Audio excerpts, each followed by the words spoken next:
Hein? Bon, arado avec Chogodi, bon, arado Kachigo, parce qu'on n'y nous koye au kamise. Ubedi Jabiri, nkwa ye kitabu dilaninka, arado Kechogo. Ako al-mukhalafatu wal-mukhalif. Nibe arado ke folo, al-mukhalafatu. Mugoye ewa dina sosoli minke, obe laje chogo fula.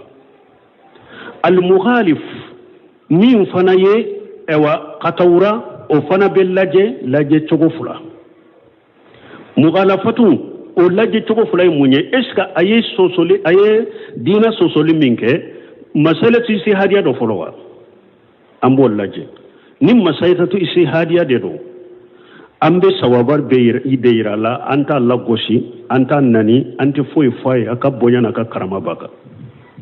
ni ye mukhalafatu indibe o be tilaka tilama eska masala tu isi hadiya do folo ambo laje ayo misale Cheikh Abouedi Jabir yo de misale ke nyaal bani ka fe munu fo uni nyogonche ni ewa masala sisi hadiya de do tinya de be irala ninde yo sababu ninde griale no na ya tafule na mata akabonya na ka karama bakamba ka katonde twabolo ninte fule bo mukhalafatu to ya fulana yala aye sosoli minke abora ijimau konowa ambo yoro laje na ya sura tigi bora ijimau de konoyo ambe araduka ka la karama ambe araduka ka kuma fotanka ambe araduka ka kewale ka bonya shitaye na ya sura bora ijimau de kono ambe araduka ka bo ninte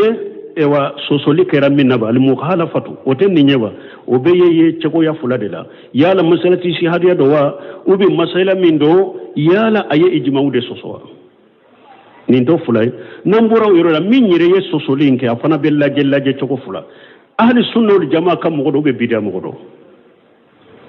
minyi mukhalafatu nke yala ayire be jate sunna mogode rawa aka ewa kanube sunna de ka aka gira be sunna de ka be wole ke kata sunna de ma abe sunna de bange abe bidia de kokare abe raduke bidia mogode ka abe bidia ko abe shirku ko o mogode wa ni o mogodo o laje chogo ni waradu chogo ani min jate lembe bidia mogode la utara du chogo kelena ni nye fam fulana ni nyenyire mukhalafatu ke ale be laje chogo fulala na ya soro sunna mogode do bo aye minke ate ijima ukono me sunna mogode do aka gida be sunna de ka kawlel be sunna de ka be bidalla gusu aye minke bo abora ijima ukono ambe munke sisa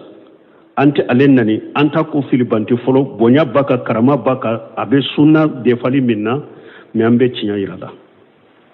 ambe huja joaka ambe cinya irala o nanye huja joka cinya irala ala asagira kobewa kote bo nama sagide sa amba laje eska bidia min fura bolo abe wolir ki katama ka charide o ube adale aywa adale mbaka parce que mo min fana dadale mbaka bidia ka toraba yire ka ni mo min ba chari wote kelenye ni fana be koroshi de koy min dadale mbaka bidia ka tora tese mo wore ma yire de baka bidia ka o chogo ani mo min fana bake ka wolir ki katama ka chari o fana te kelenye o fana ke chogo te kelenye bon na ya soro mo de do abora ijma'u kono hari na ya sunna mo de do mi abora ijma'u kono be bidia ka anye delilaw banga ya masake bidia min do fana bake ka defa de fana ka tanu ka mo wele katama ambe araduka ka bon nambe araduka ka ambe lajelike na ya soro ambe yoro mi fanga ban sunna mo de la bon nama atofo abe bidia charili min ya kitabu dila bake ka bidia inchari abe wele ke katama abe chinyali ke mo tado jama ba no fo te uluta chogodo be anya chogodo anyire bado nama tokofo kam mo bala man ku yire kolosa ma be chinyali ke aka chinyali be bonya ye kitabu dila ka abe wele ke katama amba wele na tokoy karasa bidia mo da ya yire kolosa ma amba wele na tokoy karasa bidia mo do aya yire kolosa ma abe tanka bake ka weleli ke katama ka tanude ka defa anta toy ambe araduka ka bo ka welena toy salama musal hade be la jala ni haju ni darura nana amba wele na togoy ambe silaman masala lajje mais nanyere yado nanya togo fode silaman masala habala nesi habala me tieli wure bina dare uli mafasidu muqaddam ala jalbil masalih nin qaida fona bina tieli kala de fulen nyen koy mais ambe yoro min fule ka folo min fawe na ya soro fanga be sunna mo godela nin tigi aya togo wela kara dukaka fo itala mo ka chugodo ninyen nesiha de dinay ni ninye dina bangalere aya togo fo akara dukaka min na yere yado ambe yoro min fanga te sunna mo gola de fanga be bida mo godela ulu de famo be nyogon fe ulu de be jamana ka postu bawla fanga tan na koy fanga be ulu de la nan tora kan ni wole ni atogoye kara dukaka Allah ba haram banka sunna wole li min bu she njola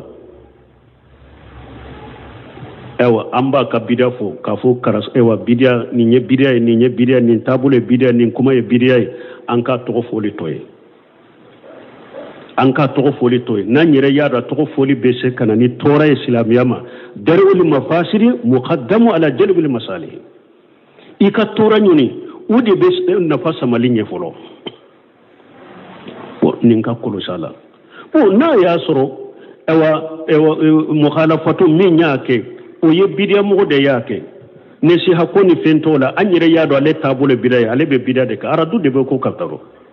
ala tulu ambe aradu ka karaduka ka kewale ka trofo ka to jense ka mo baga ma mo ko yere kolosama anya fo chogo mi fo nanya do ni fanga bolu de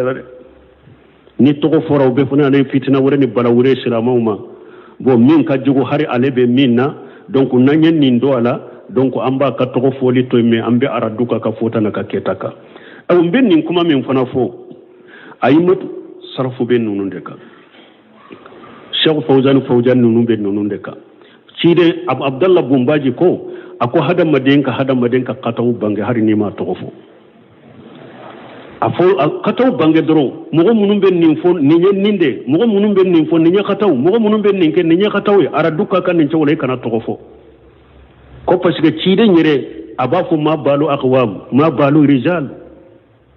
to ko fo darurani haju de benana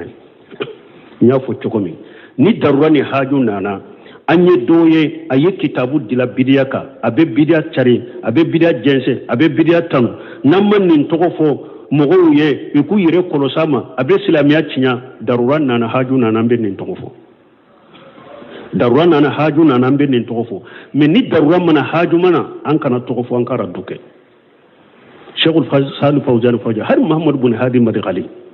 aka kaseti de bombolo ya nyininka yala nambe araduke mogoka ka mogo kere ya ku wele no togo ko araduku ka bekewa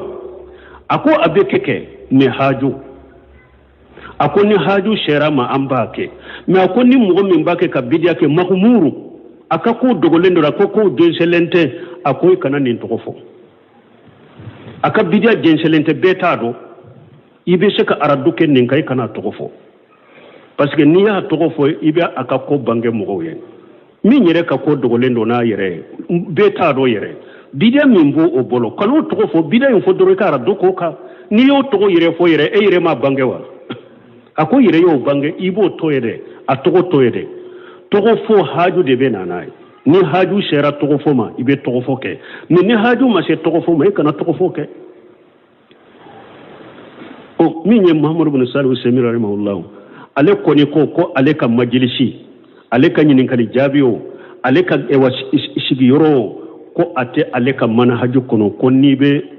ale be araduke mo kay ka ale ka togo fo ko ta ale ka manhaju kono ale toke awa ko mo shikana mo togo kere ka togo fo fana ale ka majlisi la ibe fatawa nyina ale fe kana mo kere ka togo fo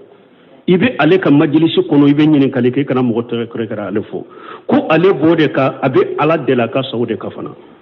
ndella ka fo awya ako ni araduke mo ka kuma fota na ka keta ka ni ma togo fo na fadama do bala na fa folo ye munye nafa damado nafa fole munye ni e araduke kuma fota ni ketaka aradumbe beta fo kata janwuli mogo ya leka kuma nyogona fo mogo ya ka kewale nyogona ke araduba beta ni mogo ye ka kuma imme o y'a sɔrɔ ale fana y'a ka kuma ɲɔgɔnna fɔ a y'a ka kɛwale ɲɔgɔnna a b'a fɔ ja ne yɛrɛ bɛ nin kɛ koyi aradu bɛ bila o fana kan mais n'i ye ale kɛrɛkɛrɛ n'a tɔgɔ ye ka aradu k'a kan ni mɔgɔ min y'a mɛn u b'a fɔ ne sen tɛ la ni aradu kɛra karisa de kan aradu bɛ ka kelen ta dɛ nin ye kelen ye filanan ni e y'ale tɔgɔ fɔ sisan i ye aradu k'a kan hadamaden bɛ tuubi o e ye aradu k'ale kan ni kataw min ye ale tuubira ka bɔ kataw na n'a tuubira ka bɔ kataw na dɔrɔn jurumu bɔra yen ala fɛ kataw bɔra kan mais e ka kuma carila a bɛ se ka bɔ a kan wa hari ale fatura e ka kuma ba kan hari ale ka wa tuubile e ka kuma bɛ to ale kan fo ka taa lahara ale bɛ se ka tuubi fana nin tɛ fula ya